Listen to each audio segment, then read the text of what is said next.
as long as you hit every muscle group about twice a week, I'd say that's pretty much the ballpark you want to do.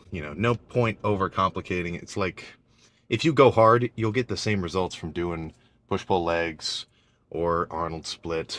I think it gets a little weird if you're going full body. I'm not inclined to want to do a full body workout, apart from maybe just for general athleticism and staying active. In a bodybuilding context, I want to go in here and just thrash specific muscles on a specific day. It's not like I don't like being in the gym, but I want to make my workout as efficient as possible.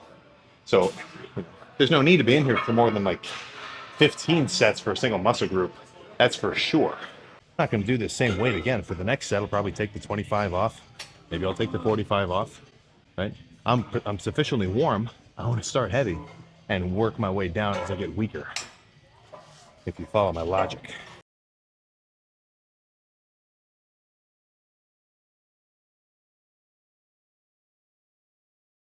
I make this analogy all the time. The high school football kid who goes into the gym and just tries to go fucking bananas on biceps, he's probably going to build a bigger set of arms than the kind of dorky kid doing low intensity, even though that kid may be doing his reps perfectly, with perfect form, perfect execution. Intensity is going to outweigh effectiveness. But, well, you know what I'm trying to say there. So make sure you have the intensity down and then improve the effectiveness over time, or vice versa. It's each of those things are kind of playing off of each other.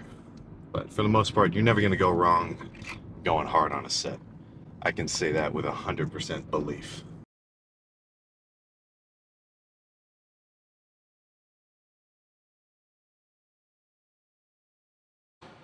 Don't be afraid of doing some fucking partials, man. If I ended that set just because I couldn't get all the way up to the top and I can only get like this high, dude, that just doesn't compute in my noggin. Because a lot of people see him train through a lot of use of shortened reps and range of motion, and they think, oh, that's just bad form. I actually agree with Sam here wholeheartedly. I believe that you can intensify a set greatly by utilizing partial reps if you perform them as extenders of the set and not the set itself. And yeah, it looks like sometimes when Sam performs his sets that he immediately goes into the shortened range of motion reps. And I think that you're compromising some of the gains you can get there, both in strength and size, because I think you should first explore full range of motion on any exercise you're performing. But at that point that you've reached fatigue, not dipping into those shorter repetitions could be costing you a lot of gains. You see, because even a half a rep or a quarter rep or an eighth of a rep is driving additional tension into that muscle, providing yet another stimulus for more growth. And if the requirement was a full range of motion repetition or nothing, then I'm telling you, you're leaving a lot of extra tension on the table. The longer that you lift, that level of exertion that you're able to reach on a set by set basis, it will gradually increase. But I think a lot of people get stuck in a state of just doing lifts with the same intensity that they've been doing for months or years before. So no wonder the majority of people in the gym, after their initial phase of, initial progress, I think they just fucking stagnate because they're not pushing themselves as hard as they need. I always find it kind of weird if people are working multiple muscle groups in the same movement. Is it the Arnold press? No, that's not it. I don't see this too often, but when I do, I notice. Like somebody's sitting on a bench and they do a curl up into a shoulder press. That's very functional. But if you want big biceps or big shoulders, I think you should just hit them each on their own. I'm going to use fucking straps. I'm not trying to work anything but my lats or my traps or, teres, major, rhomboids, whatever, everything that's going on back there. So I don't want to be spending energy gripping onto all these handles with my forearms.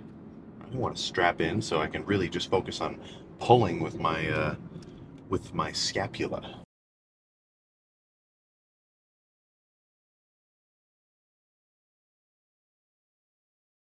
Be able to have the presence of mind to know, like, okay, I don't really want to do this movement. This feels off. It just doesn't feel right. I'm gonna move on to something else.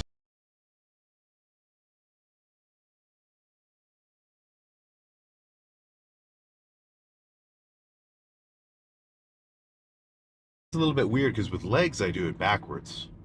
I'll do hamstrings first and then quads. But that kind of serves a different purpose because when I do hamstrings first, they get a lot of blood flow in my knees. I just kind of feel better when I move on to, leg extensions and presses and whatnot.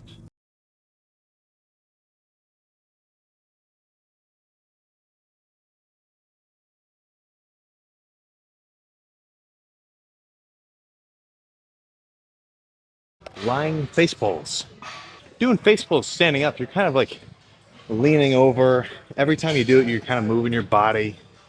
It's just not ideal. I don't love it. You want to stabilize all the muscles except for the ones you're trying to target.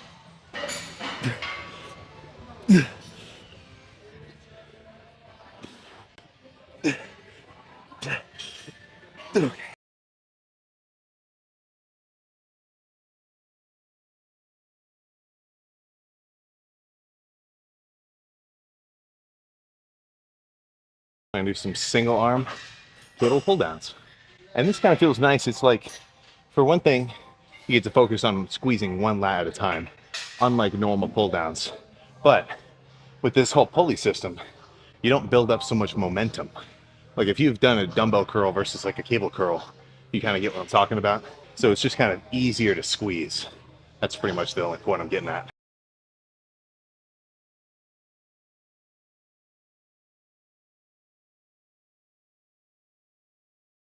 If you're eating in a surplus and the scale is going up, you got one aspect of it right. But if the scale is going up because you're just putting on loads and loads of fat, then you may need to trim the surplus a little bit. Well, a little bit.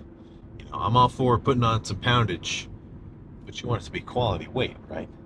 Like, you kind of want to ride the line of eating enough food that you're going to gain as much muscle as possible in the bulk, but not eating so much that all those extra calories are spilling over into just excess body fat. We'll recognize that how Sam is advocating you do it here is actually pretty simple and actually accurate. Because when you want to bulk, if you want to do it faster, you will try to be in some sort of a surplus. And the more surplus you're in, the faster you'll bulk. So main point that I'm really trying to fucking, drive into you, the viewer, is if you're trying to lose body fat, the only thing that's stopping you is whether or not you can eat in a calorie deficit.